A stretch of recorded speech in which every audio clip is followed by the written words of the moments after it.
तो hello friends, welcome back to my channel. और friend, आज की वीडियो सीरीज़ के अंदर हम डिस्कस करने वाले हैं काफ़ी इंपॉर्टेंट टॉपिक को, जिसका नाम है कोमिस्की नॉर्मल फॉर्म, जिसे कई बार चोमिस्की नॉर्मल फॉर्म भी हम कहते हैं। तो प्रोनाउंसिएशन पे आपको नहीं जाना है, डायरेक्टली कॉन्सेप्ट पे आपको आना है, क्योंकि हमें प्रोनाउंसिएशन से मतलब नहीं है। हमारा ये फंडा उड़ना चाहिए कि हमारा जो न्यूमेरिकल है वो सॉल्व होना चाहिए। तो इससे पूर्व लेक्चर में हम लोगों ने थ्योरी ऑफ कंपटीशन के अंदर बहुत सारे टॉपिक को कवर अप किया हुआ है। तो अगर आपने उन वीडियोज़ को नहीं देखा तो जल्द से जल्द उन वीडियोज़ को जाकर देख लीजिए, ताकि जो कंसेप्ट है आपका वो क्लियर रहेगा। तो ये चीज़ें समझने में और भी ज़्यादा मज़ा आएगा आपका, क्योंकि सारी चीज़ें एक दूसरे से इंटरकनेक्टेड है। जब तक आप पहले दूसरे वीडियोज़ को सीरियल बाय सीरियल नहीं देखेंगे, चीज़ें क्लियर नहीं हो पाएंगी।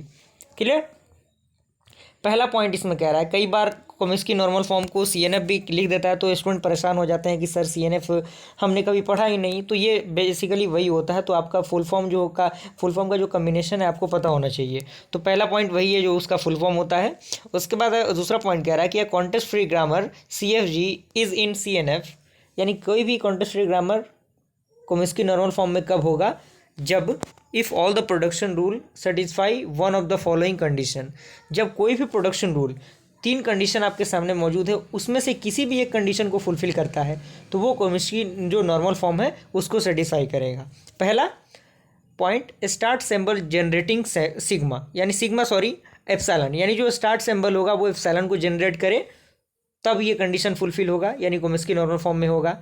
या फिर सेकंड कह रहा है कि non terminal generating to non terminal, यानी जो नॉन टर्मिनल होगा वो जनरेट करे नॉन टर्मिनल को, यानी उसमें वर्टेक्स हो। ये आपका क्या है, वर्टेक्स है। ए भी आपका क्या है, वर्टेक्स है। 1 2 ये सारी चीज़ें क्या है, वर्टेक्स हैं। तो ये आपका क्या होना चाहिए, दोनों या तो कैपिटल रहे या तो कोई नंबर रहे, लेकिन कैपिटल में ही होना चाहिए। क्लियर। ये आपका बेसिक सा फंडामेंटल है। तो आपका क्या होगा, ये कोमिस्की नॉर्मल फॉर्म में होगा। या फिर नॉन टर्मिनल जनरेटिंग टर्मिनल, यानी वो टर्मिनल को जनरेट करे, या जनरेट करे ए को, यानी केवल सिंगल ए ही रहना चाहिए, या जनरेट करे एस आपका बी को, या जनरेट करे एस आपका सी को। कोई भी एक सिंगल ही रहना चाहिए। यहाँ पे डबल होना चाहिए, यहाँ पे एप्सिलॉन होना चाहिए, यहाँ पे एक सिंगल होना चाहिए, वो भी स्मॉल में। तब ये कंडीशन फुलफिल होगा कोमिस्की नॉर्मल फॉर्म का। ओके। अब एग्जाम्पल के द्वारा हम इसे समझते हैं। आपके सामने एक ग्राफ दिया हुआ है, एक कह सकते हैं कि ग्रामर दिया हुआ है, जिसमें ए बी दिया हुआ है। तो क्या ये कंडीशन फुलफिल हो रहा है? बिल्कुल फुलफिल हो रहा है। उसके बाद एस में आपका सी दिया हुआ है, क्या फुलफिल है? बिल्कुल है, क्योंकि एस आपका सी आपका क्या है, कैपिटल है। और इस बात को आपको ध्यान में रखना है कि जो भी ये टपल्स वाली चीज़ें होती हैं वो स्मॉल में ही होती हैं।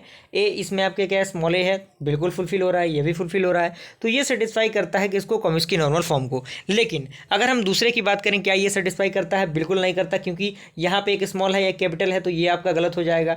ये तो फुलफिल हो रहा है, ये सही है, ये भी आपका सही है, लेकिन यहाँ पे गलत हो जा रहा है, इसकी वजह से ये सेटिस्फाई नहीं करेगा कोमिस्की नॉर्मल फॉर्म को। ओके। अब हम डायरेक्टली समझ लेते हैं कि किस तरीके से हम कन्वर्ट करेंगे, उसके जो भी न्यूमेरिकल क्वेश्चंस होंगे उनको किस तरीके से सॉल्व करेंगे। तो इसमें पहला पॉइंट कह रहा है, पहला स्टेप, कि eliminate the starting symbol from the RHS, यानी लेफ्ट हैंड साइड से हम क्या करेंगे, एलिमिनेट करेंगे स्टार्टिंग सिंबल को। And if the start symbol T is at the RHS, जब आपका स्टार्टिंग सिंबल T जब आपका RHS के अंदर हो ऑफ एनी प्रोडक्शन रूल, तो क्रिएट करेंगे हम production S1 tends to S। Okay. जहाँ पे S1 क्या है, कोई भी न्यू स्टार्ट सिंबल है, जो भी आप मान सकते हैं। यहाँ पे ज़रूरी नहीं कि S1 S2 ही रहे, आप किसी भी अनदर जो चीज़ें होती हैं उनको ले सकते हैं। बस आप स्टेप बाय स्टेप सारी चीज़ों को लिखते चलिए। एक भी पॉइंट अगर आप मिस करेंगे तो जो आपका अंडरस्टैंडिंग है वो नहीं हो पाएगा। अगला स्टेप कह रहा है कि in the grammar remove the another null until and unless productions। Okay.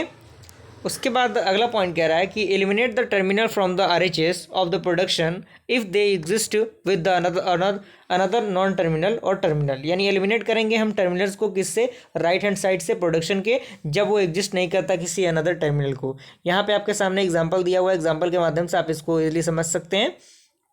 Step 4 के अंदर कह रहा है कि eliminate the RHS with more than 2 non terminal, यानी एलिमिनेट करना RHS को जिसमें मोर देन 1 2 टर्मिनल हो। तो हमने क्या किया, इसको रिमूव किया दो भागों में। तो इसको हमने RS से किया और R को हमने AB से किया, वो डिकम्पोज हो गए। ओके। अब यहाँ पे एक सवाल कह रहा है, सवाल को देख लेते हैं। कह रहा है कन्वर्ट द गिवन CFG यानी context free grammar into CNF यानी Chomsky normal form, consider the given grammar. ये आपका ग्रामर दिया हुआ है, इसकी मदद से आपको सॉल्व करना है। तो ये हम सॉल्व करेंगे। सॉल्व करते करते सारा प्रोसेस देखेंगे। स्टेप 1 के मैं अंदर क्या करना होगा, S1 को S से न्यू प्रोडक्शन बनाना होगा।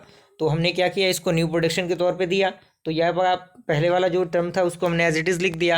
अब हमें क्या करना है, चीज़ों को स्टेप बाय स्टेप करना है। स्टेप 2 में हम क्या करना है, ए को सबसे पहले एप्सिलॉन से मतलब रिमूव करना होगा और S1 S से चेंज होगा एंड S आपका क्या चेंज होगा, ए बी एंड ये जो आपका ऑलरेडी जो पहले से दिया हुआ है चीज़ें, और बी हमारा जो है वो इससे एलिमिनेट हो जाएगा। तो इसमें अगला पॉइंट कह रहा है कि to eliminate the unit production replace B with the B production, यानी हमें रिप्लेस करना होगा बी को बी प्रोडक्शन से। तो यहाँ पे आपका S1 क्या हो जाएगा, ये हो जाएगा, और S में आपका ये एलिमेंट हो जाएगा, ए में आपका ये, बी में आपका ये। क्लियर। उसके बाद स्टेप 3 के अंदर कुछ नहीं कर रहे हैं हम, डायरेक्टली स्टेप बाय स्टेप हर एक चीज़ को हम फॉलो कर रहे हैं और स्टेप बाय स्टेप बढ़ते जा रहे हैं, रिजल्ट आपका ऑटोमेटिक आता जा रहा है। तो ये सारी चीज़ें एक दूसरे से इंटरकनेक्टेड है। जब तक आप पिछला वीडियो नहीं देखेंगे ये चीज़ें समझ में नहीं आने वाली, क्योंकि कोई भी टीचर है, अगर एक टीचर आपको TUC नहीं पढ़ाएगा कंटिन्यूअस लगातार स्टेप बाय स्टेप, तब तक आप चीज़ें नहीं समझ पाएंगे। तो ये चीज़ें हैं, तो आपको थोड़ा सा रिलेट करके कोऑपरेट करके पढ़ने की ज़रूरत है, क्योंकि अगर आप सारी चीज़ों को इंटरकनेक्टेड करके नहीं पढ़ेंगे तो चीज़ें आपकी क्लियर नहीं होंगी। तो ये आपका पूरा कंसेप्ट था। ज़्यादा से ज़्यादा इसको प्रैक्टिस कीजिए, समझने की कोशिश कीजिए।